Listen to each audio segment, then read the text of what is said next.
안녕하세요. 오늘은 제가 콩쌀에 대해서 알려드리기 위해서 영상을 켰고요. 일단 코수술을 후회하는 이유 중에 하나가 당연히 흉쌀도 있지만 흉터도 있어요. 흉터 먼저 보여드릴게요.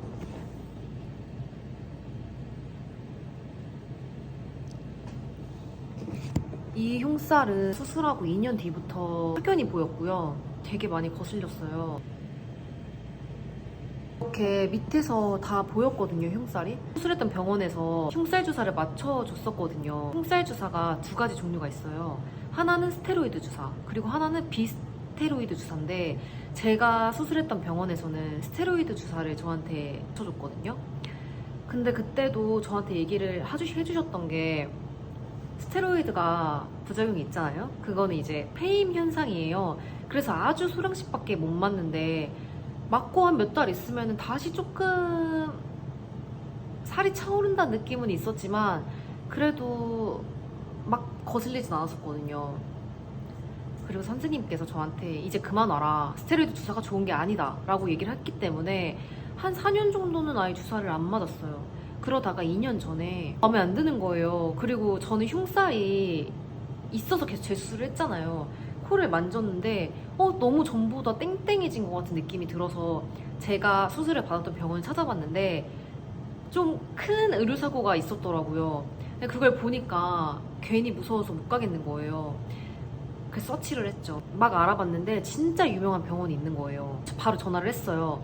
예약이 한 3주가 걸린다는 거예요. 여기서 저는 한 번 더 믿음이 가는 거예요. 아, 여기 진짜 잘하는 데다, 여기서 무조건 해야겠다라고 했는데 흉살 주사가 사람들한테 많이 흔한 그런 주사는 아니잖아요. 그래서 정보를 얻기가 좀 어려웠어요. 이어 3주가 지나서 상담을 갔어요.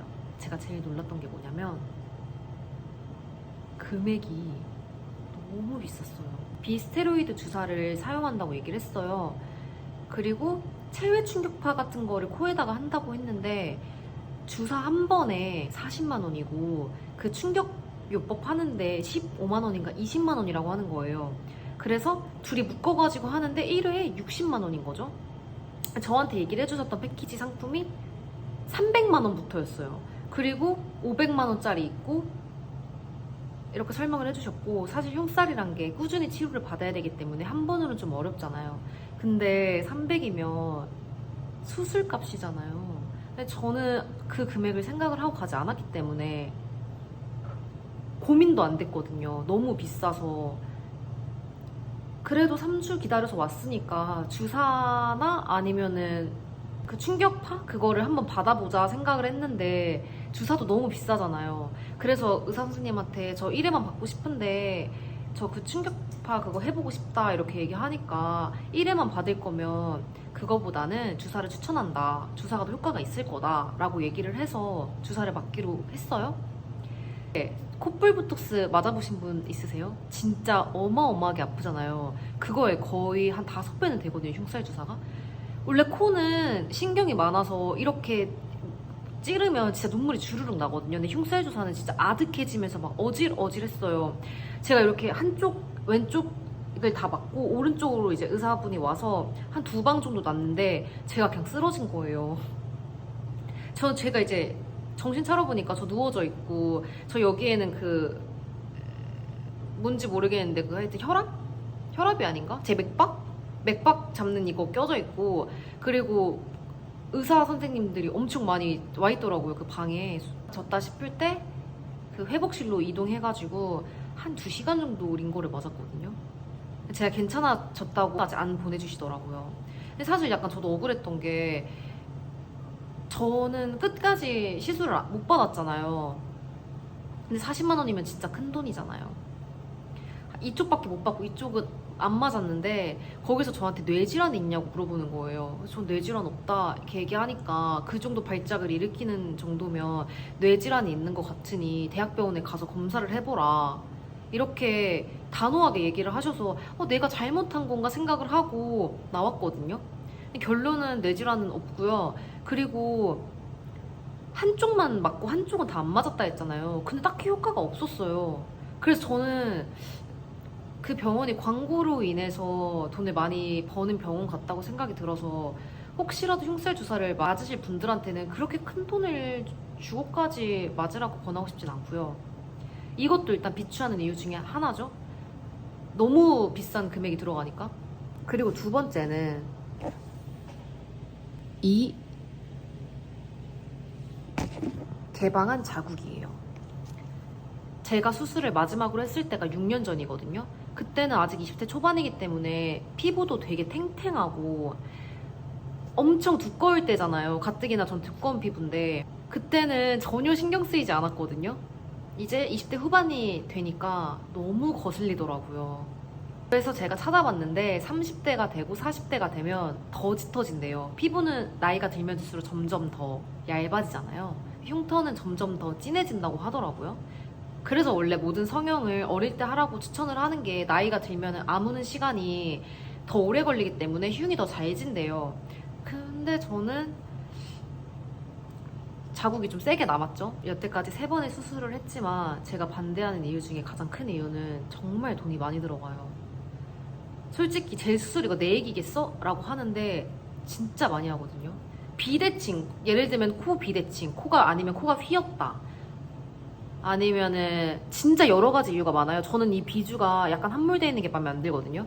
그냥 비주 함몰 때문에 다시 수술하고, 콧날개가 수술하고 나서 좀 시간이 지나면 콧날개가 내려오는 경우가 대다수예요. 이 콧날개 올리려고 다시 수술, 피부 얇으신 분들은 실리콘이 비쳐서 다시 수술, 그리고 시간이 지나면은 콧대도 여기 코끝도 중력에 의해서 더 낮아지잖아요. 다시 수술. 그리고 트렌드가 제가 수술했을 땐 반버선이었거든요. 직반, 직선.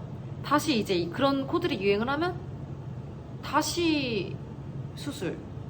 정말 여러 가지 이유로 수술을 하고 싶어진단 말이에요.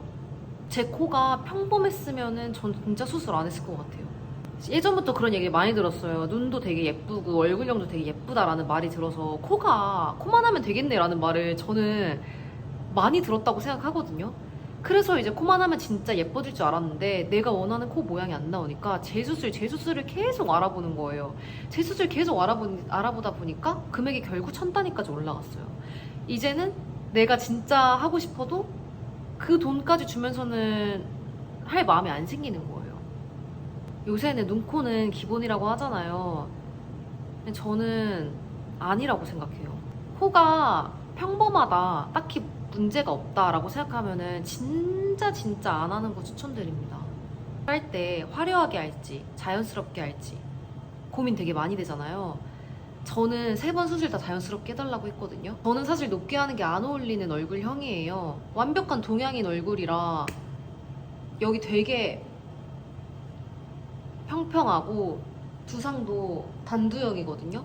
저 같은 두상이나 이렇게 좀 앞볼 밋밋하신 분들이 코를 너무 높게 세우면 얼굴에서 진짜 코밖에 안 보이는 얼굴이 된단 말이에요. 그래서 자연스럽게 할까 화려하게 할까 얼굴 조화를 생각하실 때는 내가 어떤 얼굴 구조를 가지고 있냐가 진짜 중요해요. 제가 수술을 비추하다 추천하다 해서 좀 이상하다 생각할 수 있는데 너무너무 하고 싶다라고 하시는 분한테 드리는 팁이에요. 왜냐면 내 얼굴형에 안 맞게 코를 수술을 했다가 또 재수술을 할 수 있잖아요. 원하지 않습니다. 그렇기 때문에 제가 10년간에 이 3번의 수술을 거듭하면서 팁을 알려드리는 거고요. 왜 내가 재수술을 하게 됐는지, 그리고 코수술, 재수술, 뭐 브로커 거르는 법, 그리고 오늘은 흉살 대해서 얘기를 하고 왜 수술을 비추천하는지에 대해서 얘기를 해드렸는데요. 사실 코로는 저는 한 20개 정도 영상 더 나와도 무방하다고 생각을 하거든요. 그 정도로 코가 진짜 스트레스 많이 받아요. 차라리 안 건드리면 안 건드렸지 저는 정말 너무 스트레스 받아서 이게 왜 내 머릿속에 있는지도 모르겠거든요. 하지만 너무 많은 지식이 나한테 있다. 그거로 궁금하신 게 있으면 댓글 남겨주시면 제가 확인하고 다음번 영상에서 알려드리겠습니다. 감사합니다.